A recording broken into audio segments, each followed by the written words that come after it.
Thank you, Datuk Seri Anwar. I would now like to invite back on stage SMU Chairman, Mr. Ho Kwon Ping. Mr. Ho, please.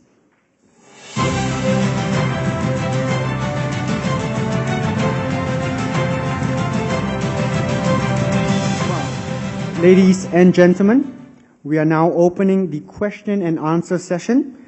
Please identify yourself and the organization that you are from before posing your question. At this time, I would also like to bring your attention to the screen for the event code for the Pigeonhole system. And over to you, Chairman. Thank you very much. I must say that I hope that after this my book sales will go up by a lot more. It's been very kind of you. I've never been quoted by a Prime Minister in waiting together with so many of the famous world poets and so on.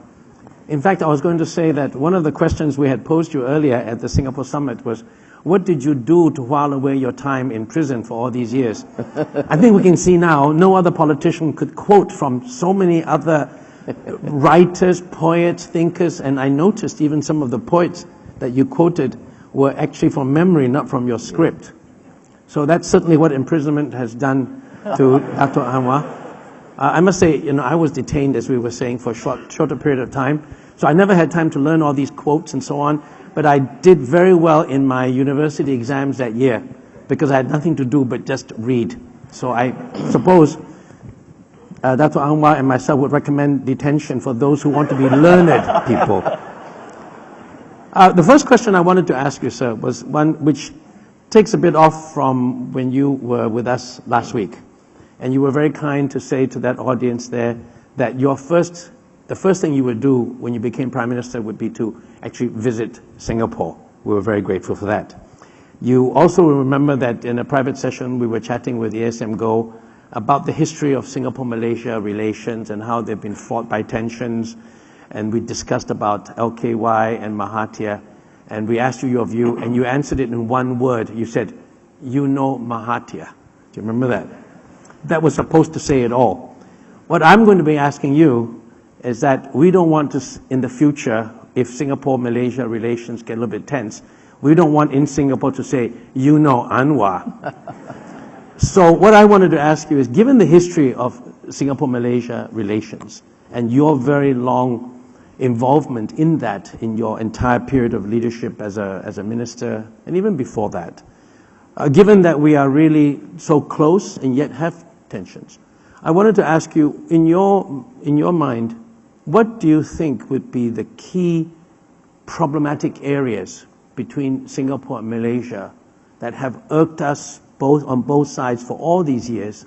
And what would you do as Prime Minister to hopefully diffuse these tensions so that really Singapore-Malaysia relations can have a very long period of very warm relations?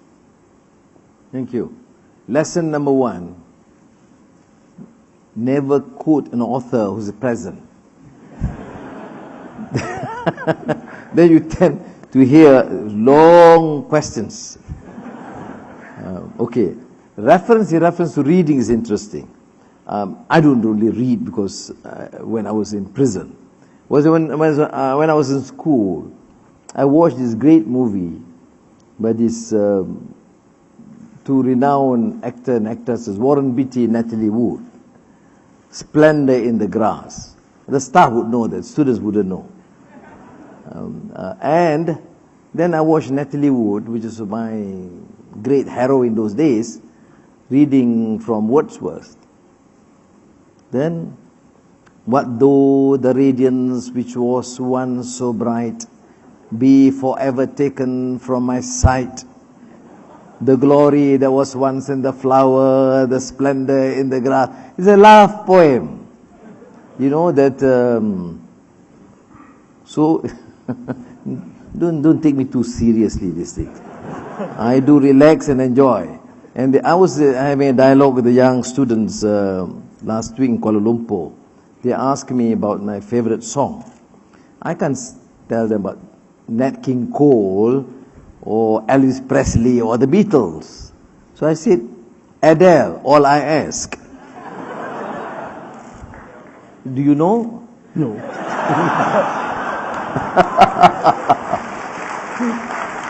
You see, I asked, I think 99% of the audience, which are, senior leaders, nobody knew. So how do you interact with the young guys? You don't know Sam Smith or Adele, whatever. Okay. That's just now to the most serious question. Of course, Singapore is our immediate neighbor. I go to Johor Bahru, then cross to Singapore. This is my first visit. Shouldn't be problematic. But more important is we have a long historical ties, cultural, and of course economic and trade. I am, although you can hear my idealism, principles, and etc., but I mean well for my country, and I think Malaysia would benefit immensely with its excellent bilateral relations with Singapore, and vice versa. You have stability, you don't have problems, you don't distrust each other, and I think this is certainly the spirit that we should aspire to achieve. People associate with Dr. Mahathir as someone who is a bit not too friendly, which is not actually true. He has strong views about some deals which he believes to be not either correct or we are not in the position to implement due to his costs. And as I usually joke, Singapore leaders are competent, smart, professional, but they're too serious at times. We tend to be a bit more, accommodative, sama kawan, give and take lah, relax sikit lah, So we need to have a meeting of minds and to build trust. Is that really problematic? As KP said, no, not really. I don't believe so, because Dr. Mahathir as Prime Minister have encouraged ministers to come, and ministers from Singapore have gone. I mean, there's no country to my mind that you see such exchanges in the last 4 months as you find in Singapore. The perception in the media is something else, but I'm talking about the reality. The ministers exchange. Anwar has come here twice in a week.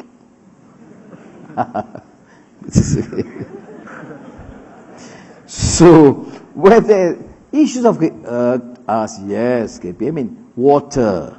I mean, to a general Malaysian, say, look, you take water from us, you go and process Singapore, blah, blah, blah, and you can sell us mahal, so we're not happy. I think there are issues of.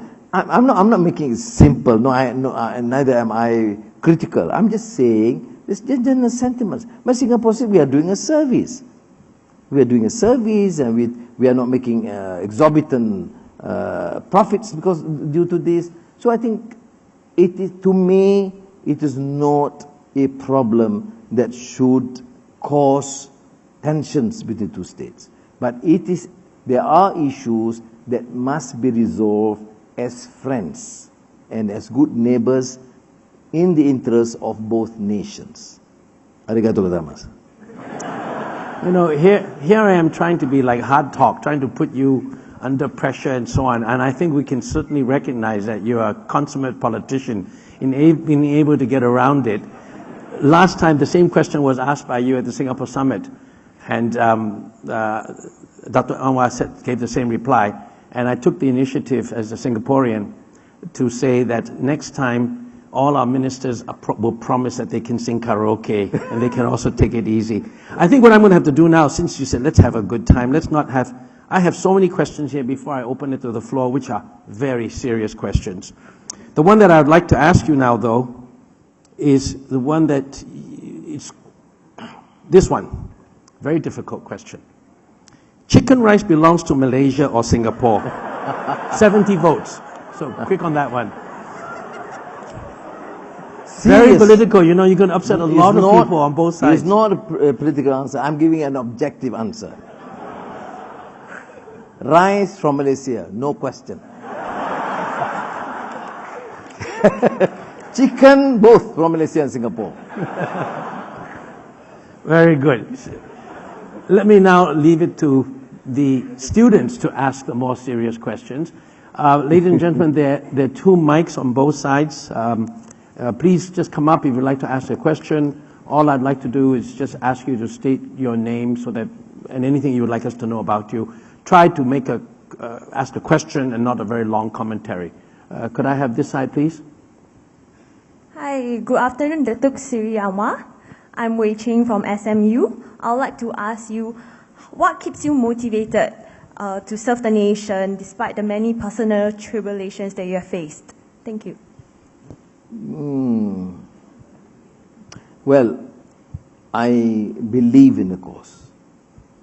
I quoted again Kennedy in his Profiles in Courage, where he referred to courage of conviction, tenacity of purpose. I would add compassion and forgiveness. But you believe in the cause. You want to do something good for the country. You know the state of education, health, poverty, inequality. You know the economy. We should be a more vibrant economy. We have the potential to propel the economy upwards. Why is this not happening? Why are leaders who talks about good governance, ridding the country of corruption, continue to squander wealth on the people? So this is the conviction that I have. This keeps me going. But it's also the youth. When I was given the chance to stay outside, knowing that I would be jailed when I was 2014, 2015, everybody knows. This matter of time, the moment Anwar goes back, the federal court will pronounce him guilty. Never mind the facts or the law. He's the judge and the prime minister. So, in fact, at that time, and this is the first time, SMU, I'm giving the rare honor to SMU to say this. In fact, a sitting judge, a federal court judge, told me, Anwar, my advice to you is stay put in London or States or Turkey or anywhere. Not Singapore, it's too close. And don't return, because I know for a fact that the federal court judges will convict you. Never mind the facts and the law. Be realistic, and you have suffered enough to stay outside. My friends overseas, Vice President Al Gore appealed to me, former President Habibie, many others. But my response is this: what about the young? Majority of the young Malaysians support me and the cause. If I stay, I choose, of course, comfortable life outside. Then they say, okay, he suffered. But what about us? Should we continue? If he cannot endure that, can we?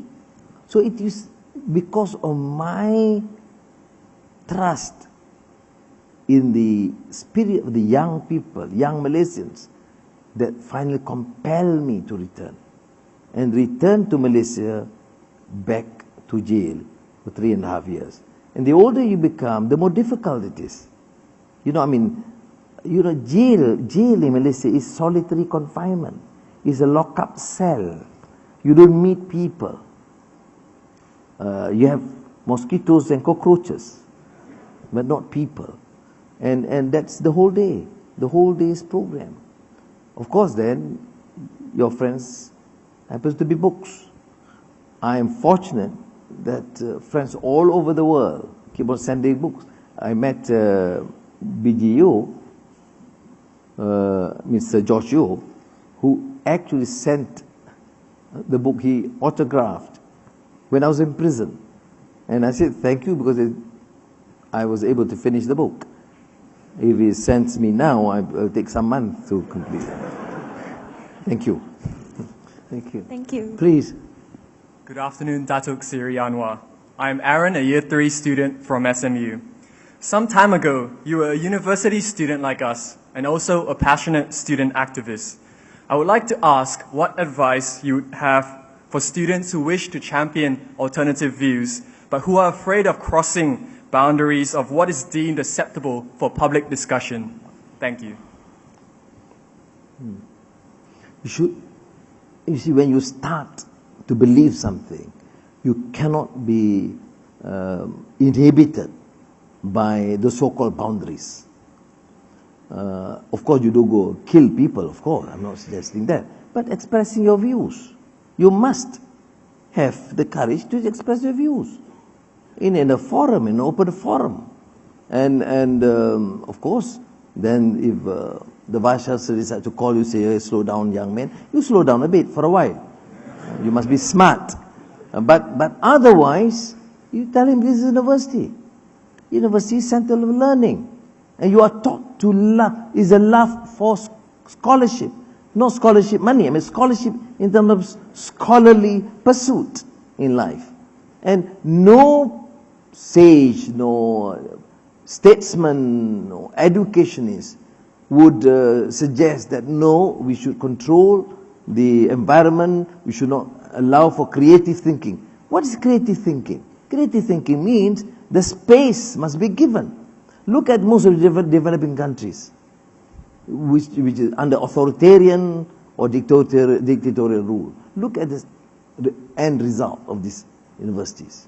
They are not able to excel precisely because there's so much of this inhibition. So my advice would be, of course, you have to study very hard. You make sure you excel your studies. That's number one. But secondly, you must also know that you study not just to become a successful professional or engineer or whatever. You must also aim to serve. After all, you are Singaporean or Malaysian or Chinese. It doesn't matter. You owe it to the community. And it is that conviction that must stay with you. I mean, there are values in life beyond just making money and enjoying yourselves. I mean, there are so many people who have been deprived, marginalized, oppressed here and elsewhere. And it's your duty as a student to take this up. That's why I made reference to this excellence without the soul. You can be an excellent institution, but you are soulless. Earlier on, I think about 30, 40 years ago, we have Ivan Illich talking about de-schooling society, talking about the sacred cow.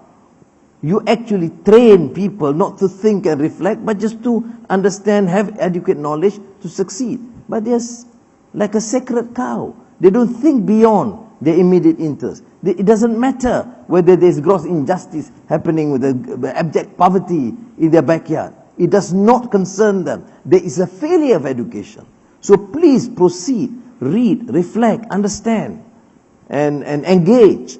Have this and for us in a multiracial, multicultural, multi-religious society, it's more important is to understand and appreciate. I'm a Muslim, I believe in Islam, I'm a practicing Muslim, but I learn that I need to not only tolerate, but know and understand and appreciate other cultures and religion, because they have contributed immensely in your success, to your success, together.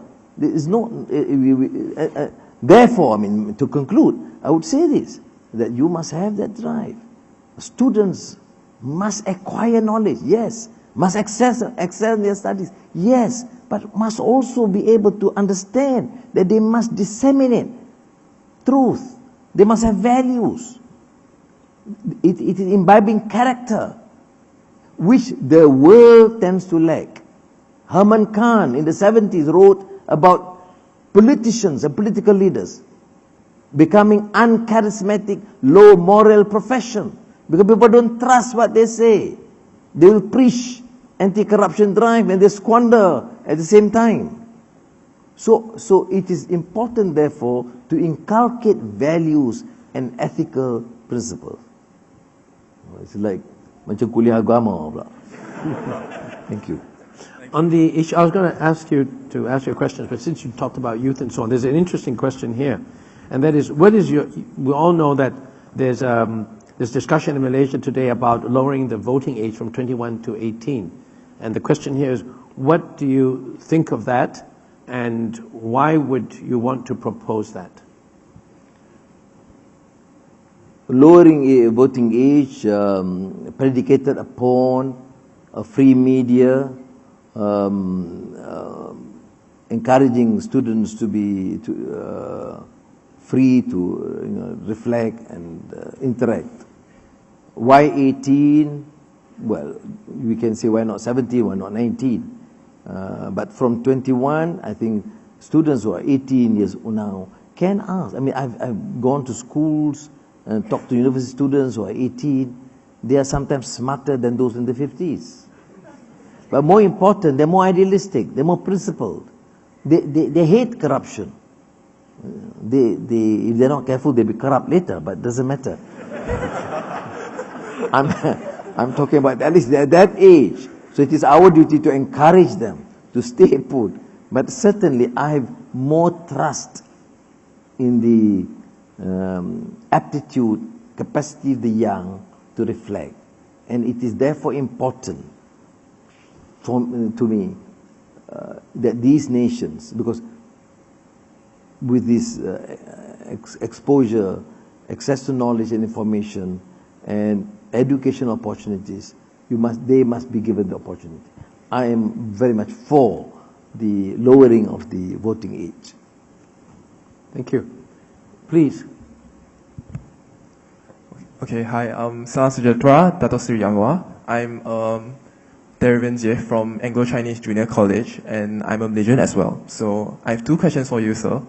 The first being that, knowing your stand on affirmative action policies in Malaysia, need-based versus race-based, what are your opinions on the direction of race-based politics in Malaysia, especially with PAS in the picture? My second question actually comes from our history teacher, who is a great fan of yours but isn't able to be here as he's stuck in lessons. So, your party is gifted with two of the brightest lights of Malaysia's political future, Rafizi Ramli and Asmin Ali. However, your party's internal elections is threatening to put them in opposite spectrums when what Malaysia needs is a coalition. How do you plan to unite them? Thank you so much. First, affirmative action. Our position, economic view, is clear. We must promote growth, which means Malaysia or any country must be attractive for foreign direct investments. We must make it efficient, cut the red tape, avoid or stop these excesses or corruption. That's one. Because if you do not prepare growth, and the economy is not vibrant, we can't be talking about affirmative action. You know, we tend to ridicule the socialists because they talk about equitable distribution, I mean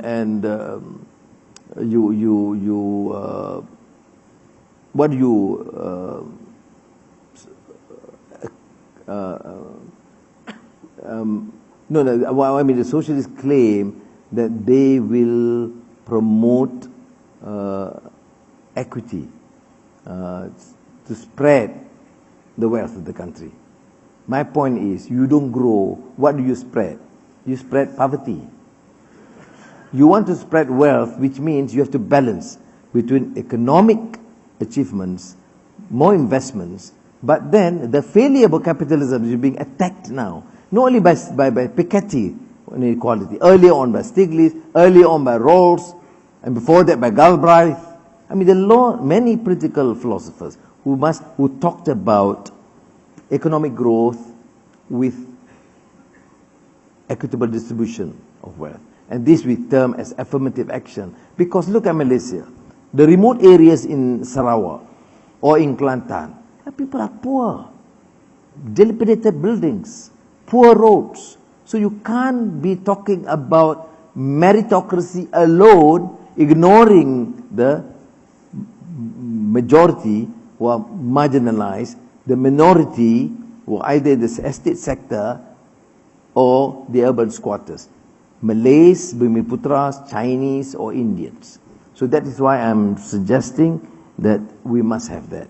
Now, PAS takes a different view. They think that having an Islamic state will solve all the problems. They have never been engaged in any sort of reasoned discourse on some of these issues. We had this problem in Terengganu, controlled by PAS, where there was public caning of two girls who were accused of being lesbians, which my view, as a Muslim, I've condemn this as unjust, and it cannot be condoned or tolerated. It does not mean that I support all the cause which goes against what is the norm in moral standards in a society, but to use crude, punitive method, to me, is not the way forward. Now, secondly, about the internal, this is the battle for the deputy presidency of the Justice Party, which I will assume the presidency in November. What is the problem? You have a democratic elections. There are two personalities. Both are smart, intelligent, good track record. Why is it going to divide the party? The only solution is to have no contest. Then I will follow the North Korean method. Now, if it is a democracy, you must tolerate differences. You must accept the fact that people will campaign. I'm going to Port Dickson. Oh, say, oh, but Anwar is this, that. Why come? Some people say, why must you challenge? You should win uncontested. I mean, okay, but who am I to claim that I am the supremo that nobody can challenge? No, I welcome challenge, but that's it. I will have to appeal to the voters. Similarly, in the party, the vibrancy of the party, the democratic spirit is that they continue to enter the race, win the elections, but it is my duty then as president to bring them together and give a suitable role for a person who has been defeated in a party election, because after all these are elections among the members of the family. But I know, because the media seems to be sort of, oh, in infection, Anwar is not able to control, Anwar has failed as a leadership because he is not able to. What the heck are these fellas talking about? How do I then use, I'll be talking about democracy and freedom and justice, and suddenly, no contest. I can't do that. Thank you. Thank you. Thank And you. my regards to your history teacher. Thank you. Hido Informasi. I'll take two more questions from this side, because there's more people there. They've been queuing longer than your side. Okay, please. Good afternoon, Dato' Anwar. So I'm Angeline, and I'm from NUS, a year 3 political science student. And I have two questions for you. And the first question is, why did PKR not win in 2013? So it's a question that me and my friends have been very interested in finding out, because of the department that we are from. And the second question is, what do you think changed in between 2013 to 2018 that allowed PKR to win? So we find it very heartwarming to observe that there's so much trust within Malaysians during the election period in 2018 that strangers are willing to share vehicles just to go to the voting stand. So we're wondering whether is this part of the reason of what are the factors that are driving this change in Malaysia? And yeah, thanks. Mm-hmm. Thank you. Now, we won in 2013. we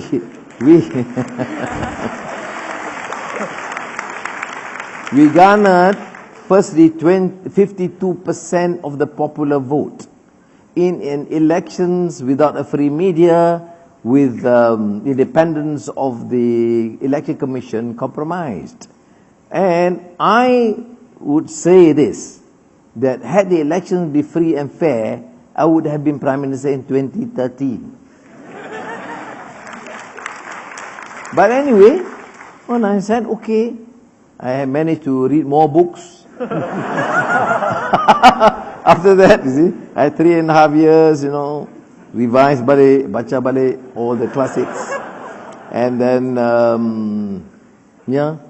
so it's okay. But in 2018, things, there was an opening. Tun Mahathir decided that enough is enough. He thinks that there's no future for Malaysia under the old regime. So he said, we should then work together. And precisely we did that. And we garnered somewhat in total about the same number of votes, but we managed to secure a victory from the other marginal seats. So here we are now. So that's why we won in 2018, although we won in 2013, but we didn't form the government. There's a difference. We won, but we did not form the government.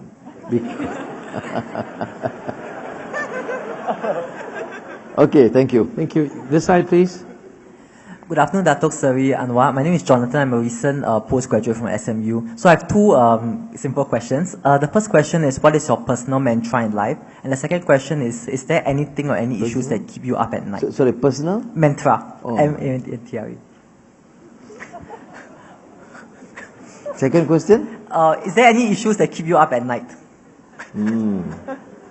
First question, mantra ni. I don't know. Not really, nothing specific really, I can't recall. But what keep me awake at night is Aziza.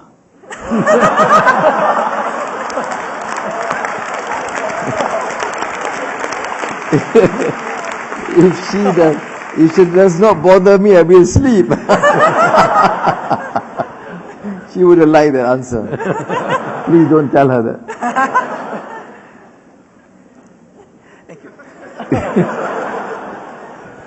Please. Good afternoon, Datuk Anwar. I'm Kaiser. I'm a year 4 student from Hwa Chong International, and I have two questions for you. Firstly, I would like to ask you, what makes a good leader, especially one that's facing opposition? And secondly, what do you feel their priorities should be? Thank you. No, a good leader is for the society, the community to judge or assess. But what is very important, good leader must have principles, must have values, must have character, must prepare, imbibe himself or herself in some knowledge on the issues. Because people can assess after some time how mediocre one is or not. So you have to work essentially harder than your followers. You have to know more. And it was very challenging. I mean, for me, coming out of prison and looking at all the new gadgets and telephone, my God. It's 3.5 years, so many things have changed. But worse was in the first 6 years. The first years when I came back, I went to, when my son, this bulan puasa, with the sarung and Malay baju, he said, Papa, you want to have a drink? I said, okay. We went to Coffee Bean or something. It was the first time I'm going to Coffee Bean. Because before I was arrested, there was no Coffee Bean. So I went in, they were all looking, but they know me with that sort of dress. Then they asked, to see nak apa? I said, teh ada teh. That fellow was stunned looking at me. And my son said, please, Papa, don't embarrass me. I said, what's wrong? This is Coffee Bean. Oh, okay. They said, no, I have my tea, my personal tea. I will prepare for you. But so what I'm saying is, you have this humility to know that things change, you have to learn, you have to understand new issues, that's one. But more important to my mind is issue of character. You have to believe in the cause, and you must have certain fundamental values. Because leaders they may not be corrupt, they may be so arrogant. They may not be, again, abusing their power, but they just not ready to listen to any other view. They think they are the experts, they know exactly what's going to happen. That's why all these sometimes predictions are wrong. Look at predictions about Malaysia. Because we know, we know. We met these few fellows, this is going to happen this way, this fellow is going to win. And, there's no humility at all to understand and appreciate that people think sometimes differently. And there is what we term, I believe, in the wisdom of the masses. This great Spanish philosopher, Ortega y Gasset, Rebelión de las Masas. In the Spanish original, the translation is the revolt of the masses. He's not talking about the revolution. He's talking about the thinking, the aspirations, the cultural trait of the masses that sometimes are ignored by the elites, thinking that they know everything. They can predict the future for certain. And so I think other than what I've said, which I'm sure you have many management gurus who talk about leadership in a more profound manner than I can, but then I would certainly put this issue of humility, compassion, because these are human values. There's something lacking. You go on a rigid structural analysis of people and personalities, you tend to forget that we are dealing with human beings. Okay? Now, priorities. It depends. You're a student leader, the priority is different.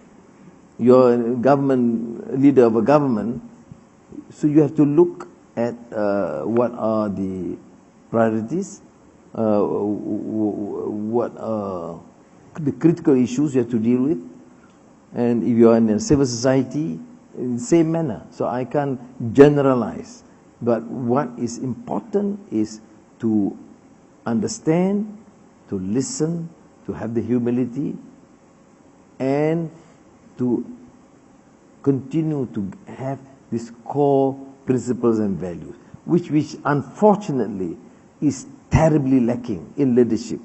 You know, that's why you can have people who doesn't care, and people who just don't care what happens. You can declare a trade war, it doesn't matter whether it affects or not, you can just decide on an issue. This is, to my mind, a major flaw in leadership. Terima kasih. Thank you. Please. Salam Dato' Anwar. I'm Muhammad from SMU. I'm a year 1 student. And my question is actually about the ties of kinship, a special cause for us to get behind for the betterment of Singapore-Malaysia relationships. I believe that ties of kinship is a special cause which older generation, Singaporeans and Malaysians, could themselves identify with. But as the younger generation grows, with societies going trajectory different, how would you advise the younger generation to appreciate these ties of kinship? And I would say from personal experience, especially talking to younger people and people around my generation, we tend to take Singapore-Malaysia relationships more transactional, more like, do I benefit from this, as opposed from the bigger cause of kinship. And there's another question though. I've been following you since I was really young, watching the news. Can I take a selfie with you later?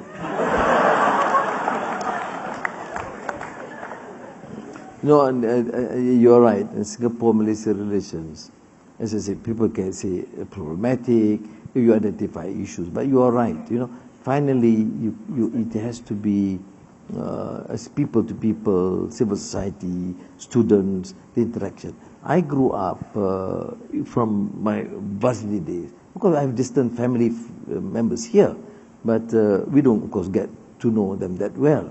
But we interact from university days. Zainal here, Zainal Abidin, from University of Singapore those days, and we interact and became friends for decades. And I think this is important. It's not just getting to know, but interact in a closer manner, because it is not the same as other countries. I mean, to me, I don't know, I'm a bit sentimental about it, but I think more needs to be done on an interpersonal level beyond the structured context or government to government sort of relations. Selfie, okay, $10. Go for it. You know, I'm joking. Okay, we'll do it. I think you have to queue up afterwards. Can I go to this side, please? Selamat sejahtera, Dato' Seri Anwar Ibrahim. I am a Malaysian Chinese, right? And Are you sure? Yes! I can prove it. I have a pin. Under here, I'm wearing an undershirt that says Sila duduk, jangan lari. I can show it to you if you like. Anyway, so my family members have, and many of my friends have repeatedly told me, why do you want to return to Malaysia? Why not stay in Singapore? Why do you want to pursue a political career? Why not just do business somewhere in Australia or the UK or anything? And my key question here is that I would like to ask, what will you do to ensure political equality in Malaysia? Not just between the races, but in general. That is in our platform. We can't renege on that. We won on that platform. This does not mean that we're going to marginalize the Malays who are a bit concerned that this new change will then put them on different disadvantage. It's not true, because I'm saying that that equality means everybody, of course, everyone has their right, the same right, but then it must not be deemed to be in any way discriminatory. Sometimes it is also exaggerated, and I think it's to be fair for you Singaporeans also to understand, because they say, well, this is the Malay government, everything goes to the Malays. It's not true also, because the vast majority of the Malays and the Bumiputras are still, relatively poorer and marginalized in the rural heartland. But once you introduce any policy that's deemed to be discriminatory, even if affecting a few, is not something that we can defend in these days and age. For me, as a matter of principle, it is wrong. That's why, and as far back as 2007, I proposed that the new economic policy be dismantled. Now, was it easy? No, because many of my Malay friends were upset because they think that I don't care enough for the Malay welfare, because that would put them in a disadvantage. They may not be able to compete. I said no, because if your policy is to promote and have affirmative action, so you will have to continue to protect the poor, the marginalized, the difference being it is not race-based but need-based. So, welcome back. Terima kasih, Dato' Sri. In the interest of time, because I think it'd be good that everyone have a chance to ask their question, could I ask yourself and the person after you to ask at the same time, and then we can have the answer, and then yourself and the next one can ask at the same time. Okay, so your side, please. All right. Good evening, Datuk Seri Anwar. As a leader and a political figure, I wanted to ask: do you believe that there is a point where you must sacrifice, call it the comfort of the people, in order to benefit the country forward? Yes. One more.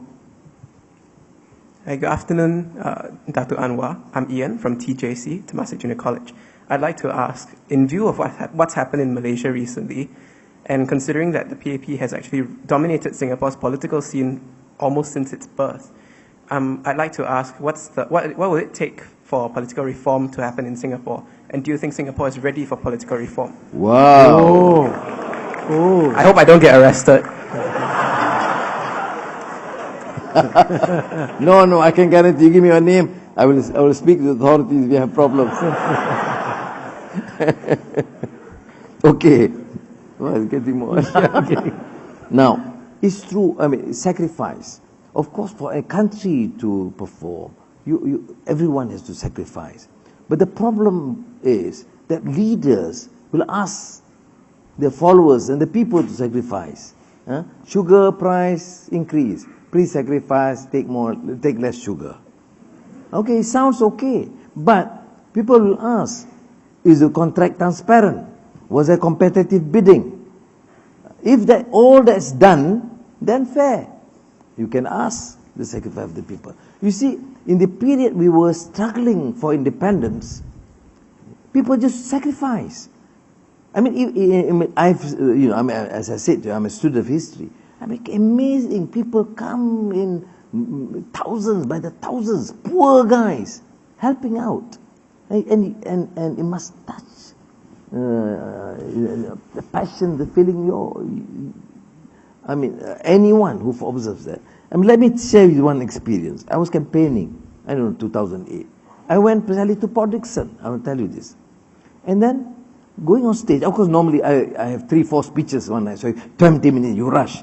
You got to bend, and then one, like a Haji, shabbily dressed, white, clean, just gave me an envelope, say, it's for you, please, it's from me. So I say, okay, I think probably a letter, application, the daughter's problems, or in education, whatever. So I sat down and then opened. It's 1,000 ringgit. So I regretted. I said, I cannot take from this man 1,000 ringgit, but I don't know who gave it to me. You see? So to him, it's a sacrifice because there is hope. He's hoping that his children or the future of the country can be saved. But if people like me is not affected, then I'm just a rotten guy. I don't deserve to lead. So you want people to sacrifice for the nation, yes, but you must start. The leaders must set the example. Leaders cannot live in such opulence, with all the diamonds in the world, and then talk, please sacrifice for the sake of the country, and then you have all this diamond studded. So it is sheer hypocrisy. It's hypocrisy. You can't. You do that. I mean, so many so-called banana republic. I'm astounded. I used to be president of the UNESCO General Conference. So naturally, leaders would come. And Malaysia was relatively doing well. Everybody asking for money to build schools. Schools in the remote areas of Africa would cost only $40,000. Okay?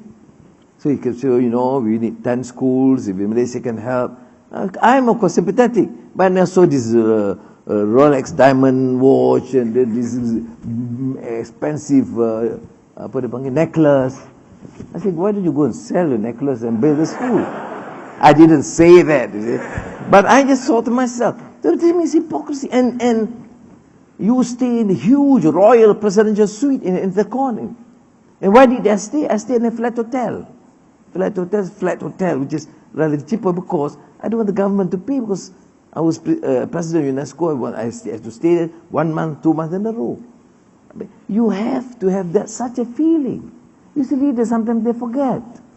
So, I'm not ridiculing the African ministers, please. We have a problem, diplomatic problem. But what I'm saying is, you can ask people to sacrifice. It's legitimate. But you must start with the leaders. When the leaders squander from the country and show such opulence and extravagance, they cannot expect poor guys to sacrifice. And the second issue, let me see. Now, political reform. I think, to be fair and more objective, the Singapore issue or problem certainly cannot be compared to the fiasco in Malaysia. Nobody talks about endemic corruption or discrimination as you see it here. But whether they should move on for a more vibrant democratic reform, that's for the Singaporeans to decide. Okay? But to compare with Malaysia, I think it is not right, because we were in a stage which, if not handled or change not affected in the last elections, we certainly just go down the drain. Okay? I think, is that a fair answer? Thank you. Thank you. We're coming to the end, but I think what I'd like to do then, if you permit, is I'll ask all those who are still there, one by one, all of you, ask your questions clearly, shortly, and then Dato' Seri Anwar can decide which ones you want to answer, or you group them together if they're of a general kind. But at least that way we get all the young people here to be able to have expressed their thoughts, or at least their questions. So why don't each one of you ask your question one after the other, and then this side, and ask it simply, short and sharp. Please. Good afternoon, Datuk Seri Anwar. My name is Benjamin. I'm a student from NUS. And my question is basically this. Given the numerous claims and criticisms leveled at the state of the Malaysian judiciary, and as a person who has always stressed the need for the rule of law to be maintained, what concrete measures and steps do you believe ought to be implemented, or at least you would implement, to restore public confidence in the Malaysian judiciary? That's my Thank you. Next one, please. Good afternoon. I'm Jay Hong from Raffles Institution. I have two questions here. Firstly, I just want to harken back to race-based politics. I think the key question here is it's not just about policies like the NEP, but it's more of the psyche of the Malaysian people, that it's not just Malays, but I think Chinese as well. There's that kind of harboring of a certain sense that they should be protective for their race or what they have claims. Could you just ask the question, because there's quite a number of you. Apologies. So the question is, then when can we move on from that, and how can the youth then enable that? And the second question is, mind me for asking, it's a personal question, but for me, GE14 was very poignant because there was a video of you in your hospital ward watching Mahathir's inauguration. So for me, that was really touching because I could see you really expressing that kind of emotion. So I just want to ask, what was going through your mind then? And just to elaborate on that. Thank you very much. Thank you. Next, please. Good evening, Dr. Gangwar. My name is Perry and I'm from SGI International. You've spoken about the need for democracy and freedom in Malaysia and elsewhere. My question is, are there certain circumstances in which authoritarian control might be necessary? Thank you.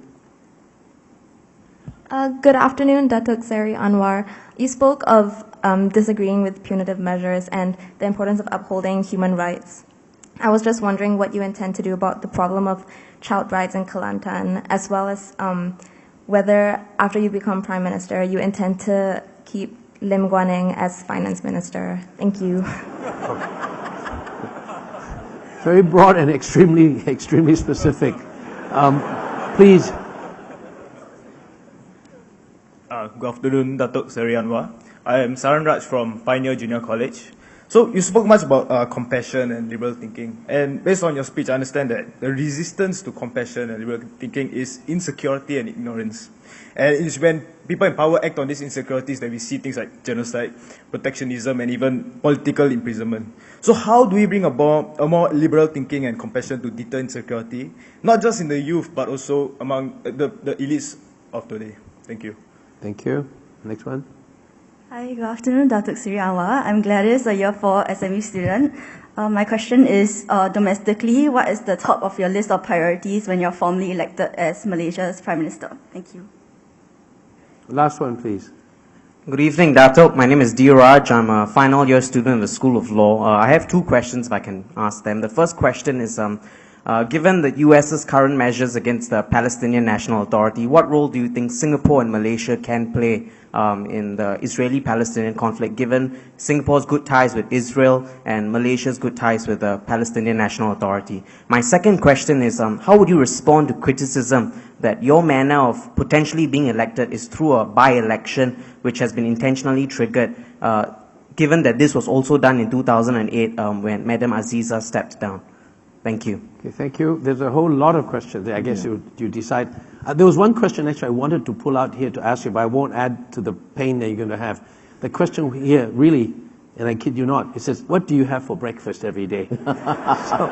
so you can ignore that, but would you like to answer to the rest of these?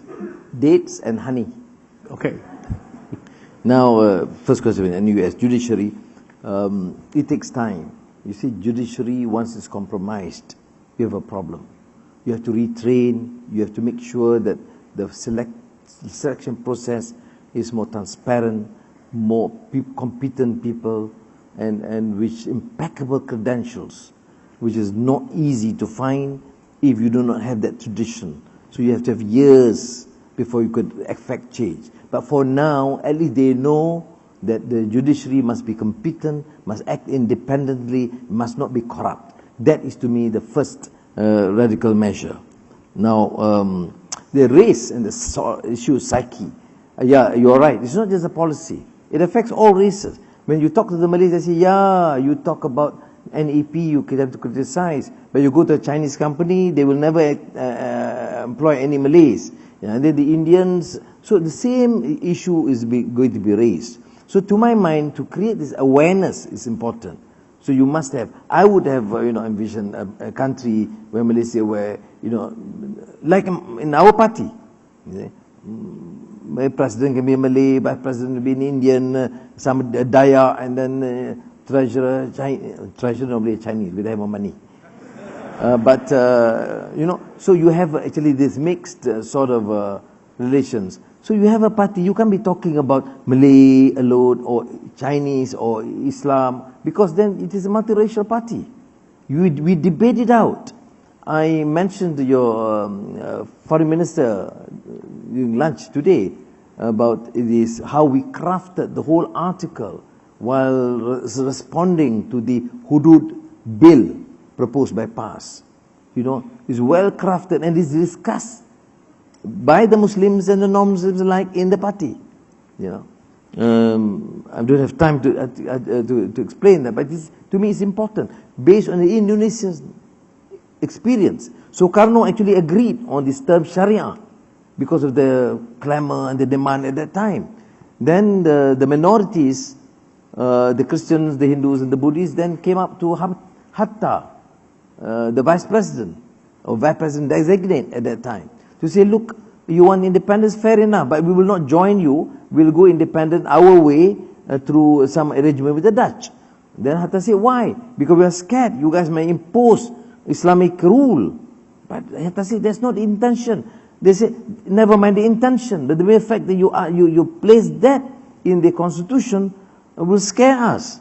So finally, Sukarno has to cancel that 7 words, which specifically stated that Islam, Sharia will be implemented in due course. You see, this is important. So I shared it in Parliament.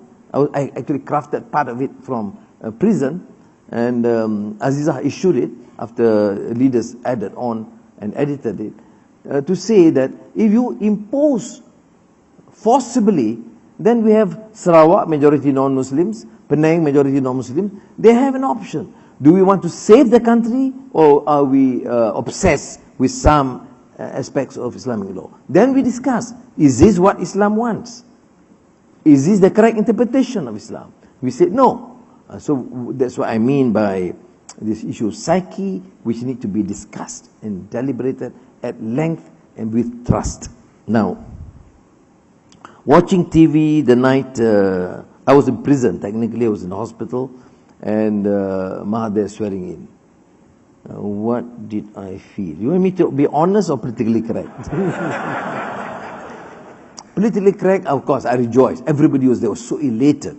Look, Mahathir swearing in, this is a new era for Malaysia, and he came out with a statement that once Pakatan Harapan wins, Anwar will be given, they would then submit this application to the king for immediate pardon. So, okay. And then, but I also feel, I should have been there, I did. I don't want to lie to you. I did think about it. It should be me, not you.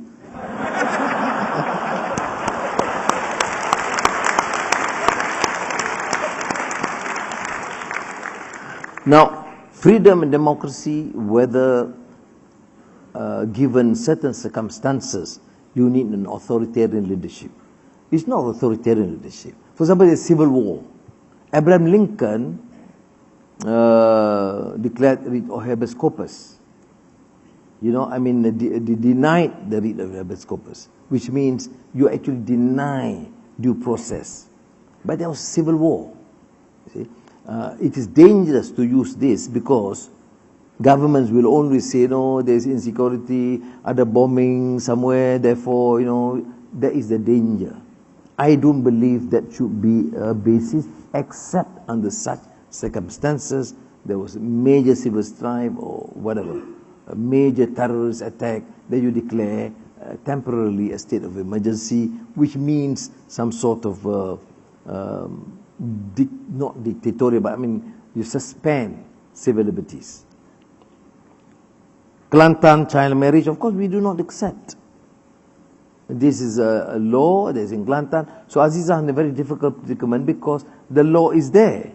So people want to condemn. You disagree with the law, but the law is a state law. It's a state law under the state authority of the state.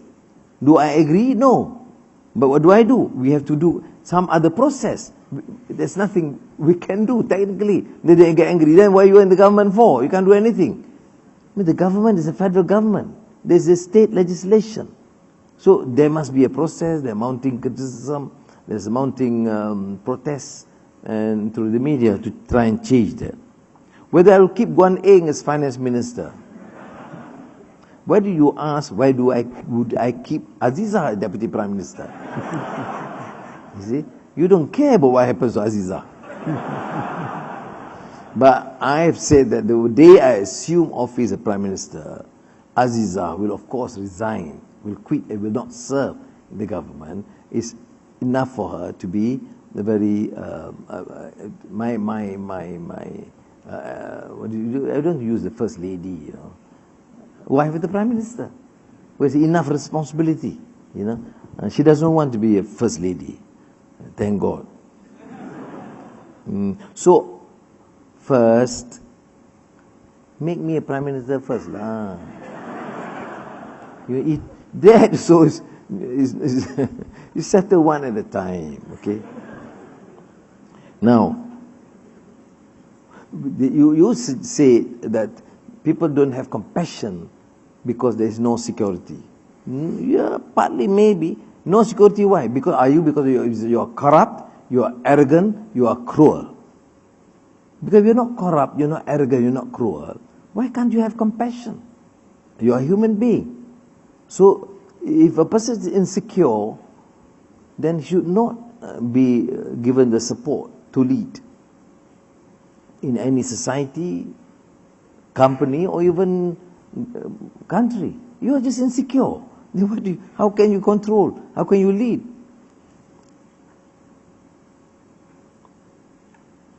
As PM, what do I need to do? I work. I'll work hard. And I've mentioned what I need to do, the priorities of the economy, getting the country together. I have great dreams of Malaysia. You know, that's why I say I want to be a great friend of Singapore, our neighbors Indonesia, so that we can, you know, utilize our each other's strength to help one another and propel the economy. Because at least in the 90s, we were all doing well together, much better than now. And I think we should not only repeat or follow that tradition, but do more than what we did before. The Raj, Singapore, Malaysia on Israel and PND. Look, it's not issue of pro-Palestine or anti-Israel. The issue to me, as Edward Said has explained, is issue of dispossession. It's politics of dispossession. You see, you have taken people's property and land, and you can't ensure peace to be achieved. You completely ignore that. If it is a security issue, yes, you can deal with it. We must be firm. I mean, if you say there's a propensity of violence, but then you can't be talking about peace every time you take over lands by the thousands of acres. And it's condoned. It's condoned by the regimes. I fail to understand, frankly.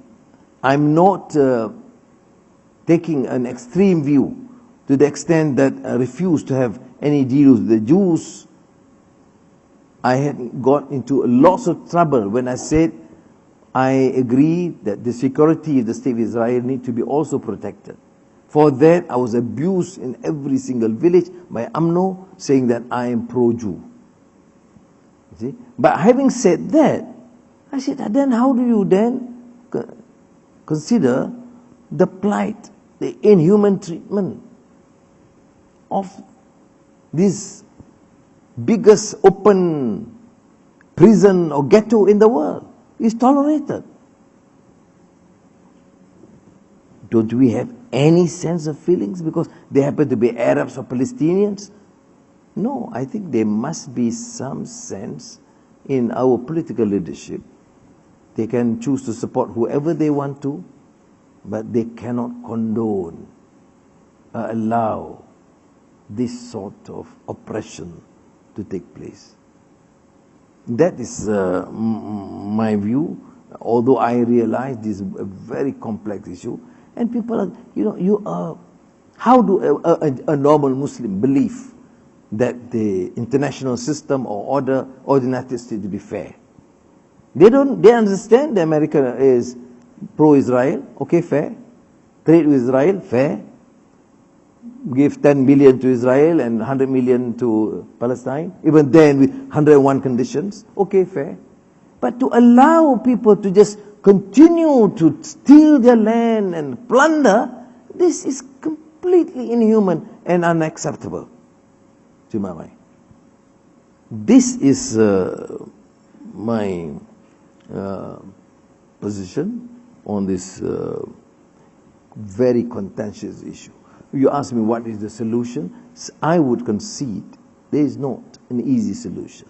I'm for peace, but I do not condone violence, neither would I be silent on the clear atrocities and plundering of land owned by other people, just because in the name of security and safety we have to take part of your land, and then next year in the name of further security we take another. And this continue, and the international community seems to be just helpless in dealing with the situation. And I used to teach at Georgetown University, and I see the lectures in universities in Stanford and Harvard especially, and I realized that sometimes, except for the students and the academic community, the rest are so divided. You can't mention some sort of any sympathy. Oh, if you say you plunder land, no, there's no issue of land being plundered. They deserve to be treated that way because they are all violent, they have violent streak. It is in their DNA, the president. I apologize, I do not share this. And I fail to understand why human beings can emerge and be so self-righteous and confident in denying the right of what I consider something legitimate. Because the issue of Palestine finally, as explained, articulated by Edward Said, is politics of dispossession. Terima kasih banyak. Thank you for that very, very eloquent final remarks. In closing, I think I only need to say that we've had so many, we've up to 10 global leaders here speaking to us as a part of this lecture series, as many of my colleagues will attest to. We've had many people expound their policies and what they want to do and so on. But I really have to say, as the person who's been here for every one of these, we really haven't had such an extraordinary afternoon as today, where you showed us that leadership, as you yourself have said, is not just about policies. It's about character, it's about compassion, humility, the values that you have. And I think, although you very skillfully bypassed any policies, because as you've said, you're not Prime Minister yet, I think you gave us a very privileged insight into who you are as a person. It's very rare, I think, that in a hall of 1,000 over people, everybody here got to feel you as a person in the authenticity of your answers, your engaging with people, the candor with which you speak. So on behalf of all of us, I really would like to thank you so much for giving us your time. And can I ask all of you to join me? All right, thank you, Datuk Seri Anwar, and thank you, Chairman. May I ask that you remain on stage?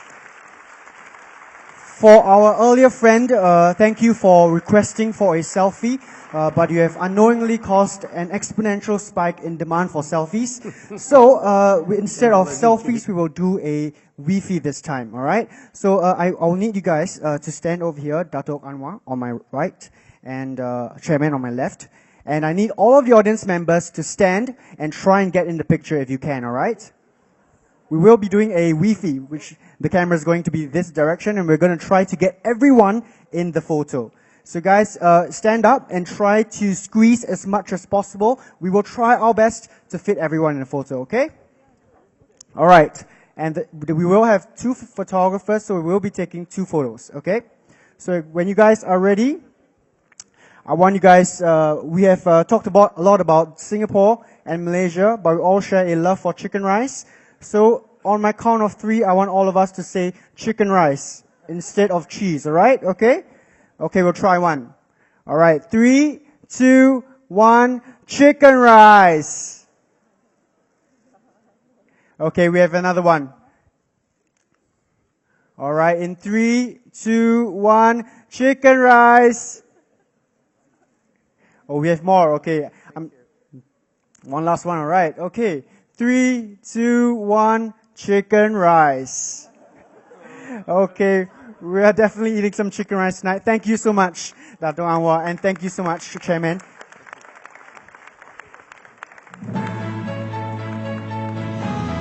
For the rest of our audience members, may I ask that you please remain seated